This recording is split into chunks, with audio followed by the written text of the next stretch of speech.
Okay, we're about to start.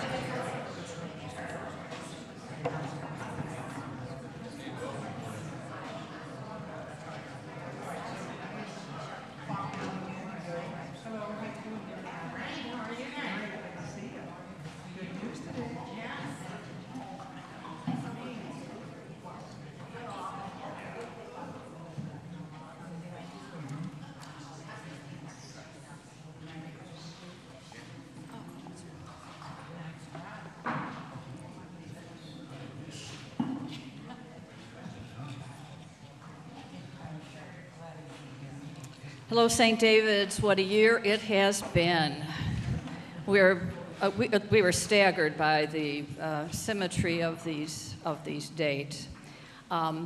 First, let me just mention that Scott tested positive for COVID earlier this week, so I'm afraid he's at home. And if he's watching, Scott, my phone is right here.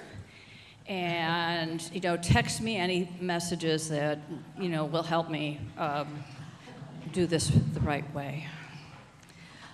First, let me thank all the members of the search committee. Mary Beth Darr, Will Cadell, Pat Kaklanis, Debbie Lowe, Kathy McCarthy, Jan Myers, Andrew Northrup, and then Amy Northrup. Oh my gosh. Okay, Scott, I need you. Amy, thank you. It has been a remarkable experience, and should we get to a point next time this comes up, I would highly recommend this as an experience because of how you grow in understanding who we are as a community and what it means to be in a community of faith. This was a great committee. Everything was done. It was just fab. I mean, hardworking, responsible, reliable, and we got this done in 1 year. So we're happy about that.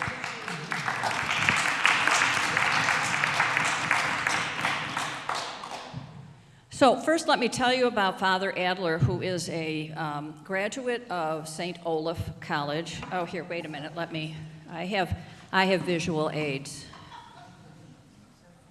I have a poster board. There we go. Okay. He graduated from St. Olaf College in 2009 with a Bachelor of Arts in Religion. He then went on to Princeton Theological Seminary and got a Master's of Divinity, and that was in 2012. And then he went to Lutheran Theological Seminary, where he got his Certificate of Anglican Studies. I don't know why you go to the Lutheran Seminary to get a Certificate of Anglican Studies, but that's the way it worked, and we thank God for that. Father Adler did grow up interestingly, in a Lutheran church, which always used, you ready? The Book of Common Prayer. So, walking the dog, out walking the neighborhood and meeting somebody, that's a moment of pastoral care. And that person ended up joining the church. He's that kind of outgoing person. And he's down to earth, and he's humble, and we're all just so thrilled that he accepted the call to come here. And I'm going to close it out and then get to questions, but one of the more touching points in our Zoom interview with Father Adler came in response to a question about his dreams for the church. Just so that you know, we had a series of Zoom interviews with each of the candidates. And we had 4 of us on the Zoom call. Scott and I were there for each of the calls. So we had these interviews, but one of the questions we would ask every candidate was, what do you dream about for a parish? Generally, for a parish you're a rector at, what are your dreams? And here's where you see how faith feeds into and sustains Father Adler's hope. Because I want to read you his answer to this question. And this will tell you probably almost everything we need to know. I'm going to share exactly what he said, and I did this with his permission. My dream is that really that people would sort of become, well, not to sound too cliche, but that the whole idea of church is to make saints. And so my dream would be that everybody become a saint. We are all called to be saints in our own individual way. I would love to be a pastor of a community that through worship and prayer and formation and education and service to the community, that they so follow God's will for them in their lives, that they in turn serve the world and become the saints that we are all meant to be. It sounds kind of cheesy and very sort of churchy, but that's why I feel called to be a priest. I love leading worship and helping people grow in their relationship with God. And so I would love to help a whole community. That's my dream, that a whole community is so filled with the Spirit that they are serving and loving in their neighborhood. I think that would be a really good thing. That's what he said. And I think, myself, that that would be a really good thing too. And I see a lot of people nodding their heads here. So we are thrilled that Father Adler is joining us. Let me put up the other poster that I have here. Father Adler was kind enough to send us additional pictures. We have him and his family at Easter right up here in the corner. Currently, there are 3 children, Maggie, who is 7, Miriam, who is 4, and Elias, who just turned 1, if my recollection is correct. We've got them, I've seen one of these pictures looked like they were camping. I don't know if that means they're outdoorsy people or not. But you've got a lot of pictures of the kids here. Here's a still picture from the free prayer at Starbucks. That's pre-beard and pre-mustache, so you'll just have to use your imaginations on that one. And a picture of him and then the 2 children at the time on the chancel steps. Yeah, there were 2 there at the time. So that is the person we've called for our next rector, as much as I can explain to you now. And I'm happy that he accepted this call and that we can move forward together. Yes? We didn't meet his wife, but Okay. I understand. Okay, let me hand Jan the microphone. We didn't meet his wife, but we understand that she also has an MDiv. I'm not positive. And she writes for one of the little tract things like Our Daily Bread. And he was excited that there's an office in the rectory that she can use to continue her ministry, and he'll have the office at the church. So they both have offices right here on campus. Thank you, Jan. Thank you, Jan, for that reminder.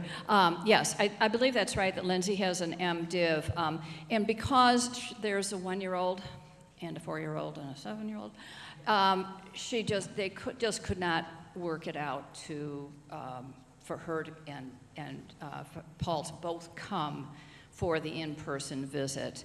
And we offered to bring her out if there was a problem, if that would be useful. But maybe he didn't want to be left with the kids for a weekend. I don't know. Although I don't think that's the case. Anyway, traveling with a 1-year-old would probably be some sort of special penance. So thank you for that reminder. And yes, I think she's the development director for Day by Day, the little books that are out in our reading stand. Forward Movement. Thank you. Okay, thank you, Berlin. Any other questions? Yes, Graham. What do you think they saw in us? Repeat what he said. Yes. Graham asked, what do we think they saw in us? And I see Mary Beth raising her hand. Could you come down and perhaps answer that? Because. Okay, there you go. Give us. Okay, so what do we think he saw in us was the question, correct? So I do know that one of the biggest things that so let me back up 1 second. I did a one-on-one Zoom with him because I was out of town when he came to visit. And in that discussion, he mentioned that one of the biggest things that why he was sort of looking was that his kids are currently in a private Catholic school in Philadelphia, and they wanted to find somewhere where the kids could have, good school system. They were interested in the Glenview community and how, not just with schools, but they're really looking to put down roots. Her dad was a minister, is that what it was? And as a little girl, she traveled quite a bit.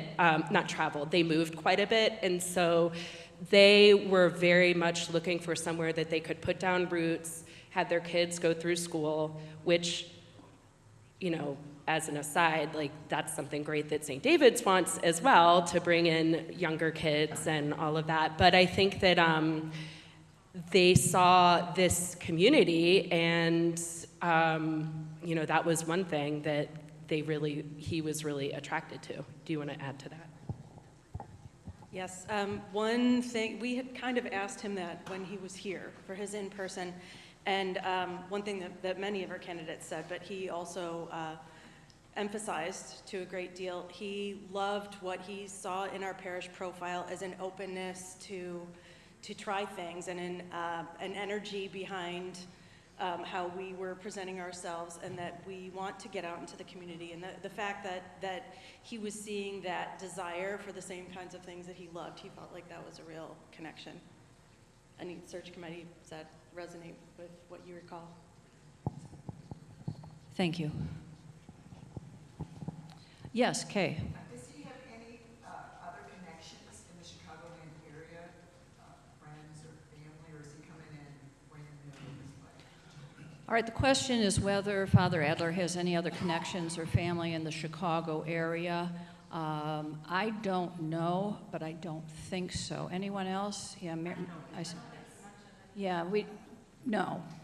we'll really have to embrace him and introduce him to Glenview. And they're very excited about that. Yeah. It's a great place to live. We also asked candidates what they would do in the first 6 months, and Father Adler said, well, I'm going to walk the neighborhood, and they'll be going to the parks. So we know that they will be getting involved that way.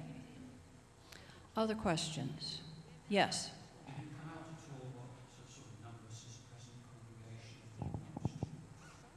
I don't have the numbers of his. Yes, Lori asked, did it come out at all about the numbers of his current congregation? And I don't have those. We did have percentages for the increase in membership and pledges and the like. But I don't know what that was based on. Anyone else? No? Oh, good. Okay. Are they coming out, well, they don't have to find a house, so they have to look for a home, because we have a home for them. Are they coming out before that at all? Or are they just gonna move, one shot over here? One shot coming out. And I think his wife, if I could add to what Mary Beth said about her moving around and being, changing schools as a child, I think it was somewhere around the middle school time when she had to move. And so she knew what that was like. And, and she did not want that for their children, if I can speak for her and if I can recall that correctly. Other questions? Graham? Did he have experience in diocesan activities and staff? They have a staff at his church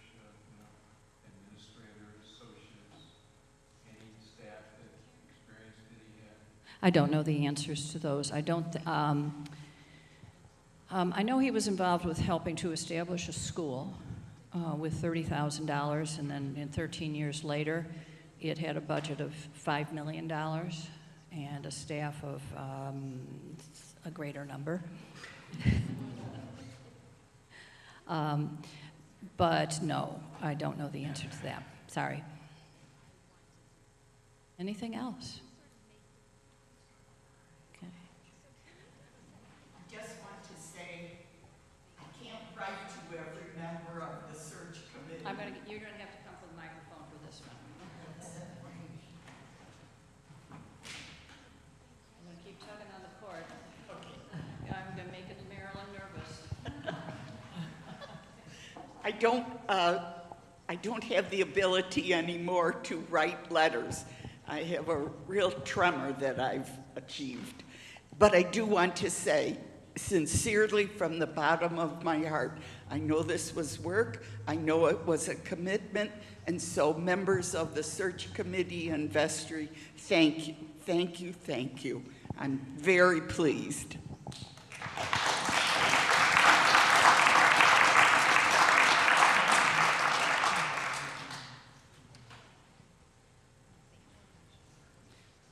Okay, is there anything else? Should I wait for the consultation over here? Oh, wait, Phyllis. Was his home here St. Alban in Philadelphia? Yes, Okay. Roxborough? Roxborough. Rockford? Roxborough. Roxford's It's like like a a- county, parish. It's like the town in Philadelphia, like a sub, well, it's not a suburb, it's like. It actually has a Philadelphia address. Yeah. It's a Philadelphia address, but it has it's like a neighborhood, which apparently is going to be changing soon. I think a lot of the single houses are going to be turned into high rises, which is, again, a change in what that church was experiencing. But his current church is the Church of St. Alban in Philadelphia, Pennsylvania. Because I was born outside of Philadelphia, in a town of Croydon, Up. so. All right, well, Phyllis knows about Philadelphia. Another question. Yes, did he mention at all what his attitude would be to, not phrasing this very well, what he felt about church music and the importance of the church choir and organ? And sorry, and supplemented to that, whether he envisaged using this campus for a wider purpose at all. I don't think we got that specific. I rather assumed that we were going to continue our music program, right? Everybody? So we didn't ask that. We brainstormed about a lot of other ideas. Yes. Is there, I know we have a couple of months before you arrive, but is there anything in the works for a welcome party or some kind of event? All right, we've been asked if there's anything in the works for a welcome party or welcome, and I'm going to give the microphone to Marilyn. And does this mean oh, I was going to ask if that meant I was done, but she said, no, I'm not done.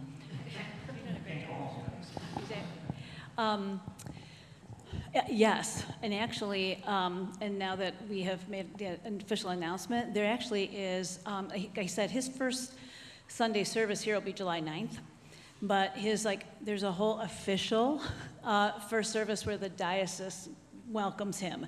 And I don't know if the bishop comes, but someone from the diocese comes out, and we have not even begun to talk about when that's going to happen. My guess is probably not till the fall, because I would prefer the fall personally, just because everyone's gone during the summer, right? So that will be his official with the diocesan welcome, if that makes sense. And then just a side note, I've asked Amy Northrup to head up a transition team that gets put into place, and I've been in touch with Andrea Meissen down at the diocese. And Andrea sent me a checklist of everything we're supposed to do. I think there were 58 things on it. And then she did say to me, you don't have to do all this. I'm like, okay, good. Yeah. So anyway, Amy and I have been working on that and getting some of the things like, Amy, if you want to talk about this a little bit, it would probably be better. A couple things have already started to happen. So the other people that Marilyn has asked to help me, and I'm appreciative already, pre-appreciative, Julie Winter, Carrie Cummings, and Becky Cadell. We're going to be working together on this. Because we knew there was going to be a little bit of a delay in when we could announce, the Adlers were very excited and eager to get as much information as they could about school registration and daycares and summer camp things, which I've already provided at least a starter set of information for them over the last week. So we've already, got the wheels rolling, but now that the announcement is official, the team and I can work together to start getting our stuff together. So that's all I have. One other thing too, I know some of you might remember when Reverend Sue came, that we had like a few coffees, I think, like get to know you kind of coffees, which is on the big checklist I got from Andrea, but then there's a caveat on there that says if the minister wants to. So they, no one's talked to Father Adler about this yet at all, but in terms of how he wants to, meet people one-on-one or in groups or in people's homes, that's up to him, and then the transition team will help to make it happen. So if you're wondering if we're doing coffees and things like that, I don't know. So, but we'll figure all that out. So.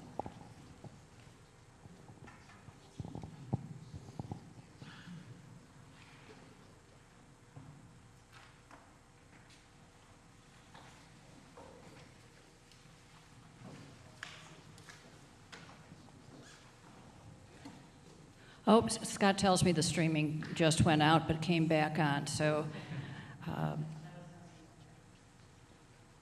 Somebody was asking about his experience with working like behind the scenes in the office and stuff like that. And I looked back at his resume, and he was a curate at one point for a few years between 2013 and 2015. So, and it says in there that he was doing daily office work and stuff. So, so he does have experience working in the office. That was actually a question that came up at one of the vestry meetings that we had. Somebody on the vestry had asked the same question.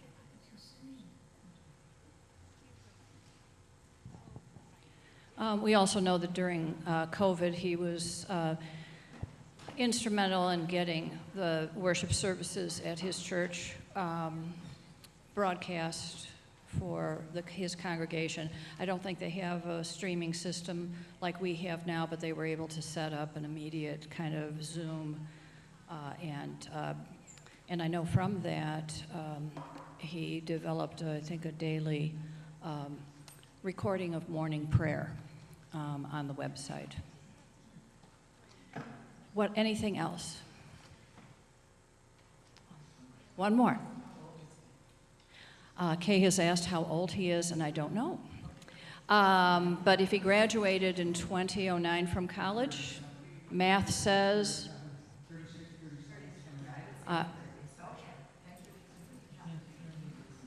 okay, the answers from the congregation are 30s, 36, 37.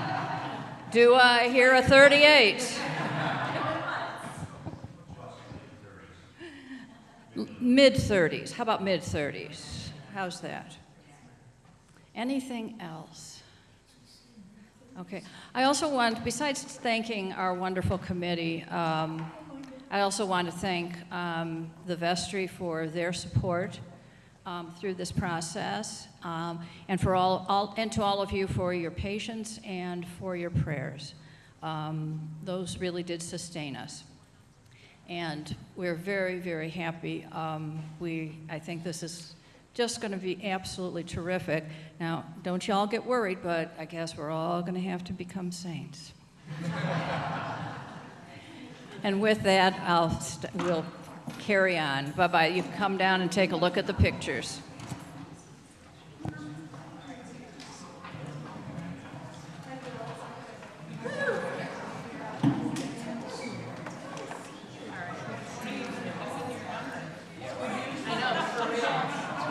And then I go back to my work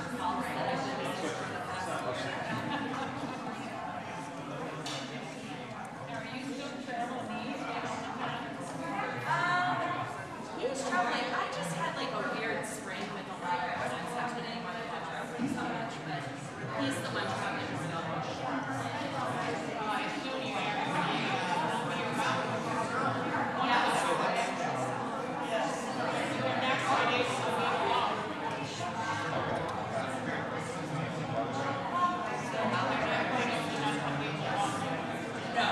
only for like the morning.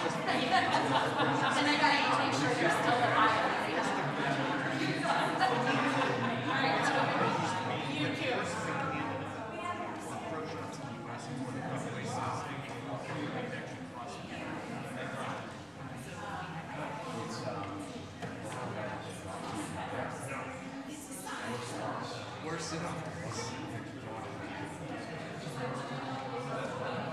What, you there for work?